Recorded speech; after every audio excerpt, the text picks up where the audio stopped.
it's interesting that you touched on that last game, the defeat at Newcastle, of course, Michael Carrick's first. There was something about that game. They were against 10 men as well. You know, Manchester United, given the run they've been on, should have gone on to win that. And we've got one of the best seats in the country in terms of the press box at St James's Park. And Michael Carrick is just down in front of us now.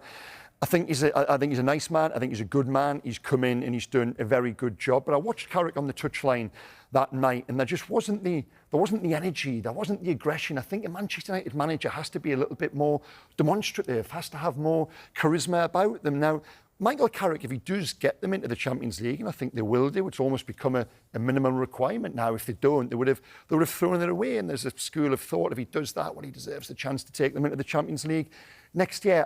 I don't think that's the case. I think it gives them the opportunity to be in the conversation to take the job. But it's okay if Michael Carrick, if the football operation at Manchester United looks at it and says, do you know what, we got this one right. We actually got it right. We brought in a guy with a little bit of cachet as a club legend. You know, I touched on it there. He's a good man. He's a nice man. He's gently pointed a good group of players, a talented squad in the right direction.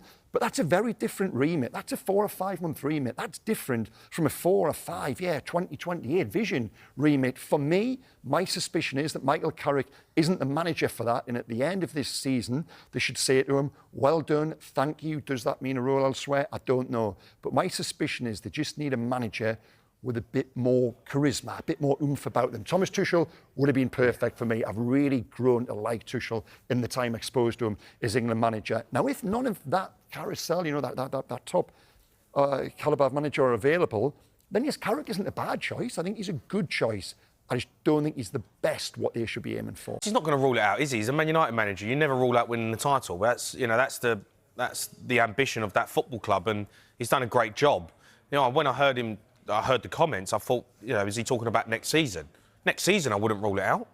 You know, I really wouldn't. I think they can be really strong. I think if he gets the job, they sign some good players, then yeah. You have said that you can envisage him winning the title for Manchester United in the future, haven't you? Yeah, I can. Yeah, I definitely can. On this show. I think he's a very good manager. I said it early doors. He's got a great backroom staff. You know, he knows the club. He's done a really good job. You know, but they're playing one game a week and they're doing well right now. Next season's different. They're going to be in 4 competitions. They'll finish 3rd. Man United finished 3rd, but for them to, you know, for them to talk about winning the title, not only have they got to win every single game, well, Arsenal and Man City have got to fall apart. That's not going to happen. You know, they're not going to. Arsenal are not going to lose 3 games. I just don't see that happening. They're not going to lose 3 games. Man City are not going to go and lose 3 games. I just, you know, that they can get closer to them by keep winning. You know, but I just, you know, I've seen Arsenal's running. Apart from the Man City game, it's actually quite.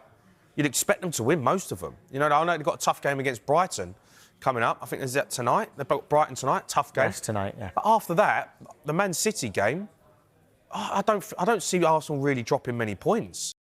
The atmosphere at Manchester United has shifted dramatically, and at the center of it all stands Michael Carrick, a club legend now entrusted with an extraordinary mission. In a move that has stunned the football world, Carrick has committed his long-term future to the club, signaling a bold new era at Old Trafford. For many supporters, this is more than just an appointment. It's the revival of identity, tradition, and belief. Carrick's journey from midfield general to manager feels almost poetic. As a player, he was the silent architect of success, lifting multiple Premier League titles and playing a crucial role in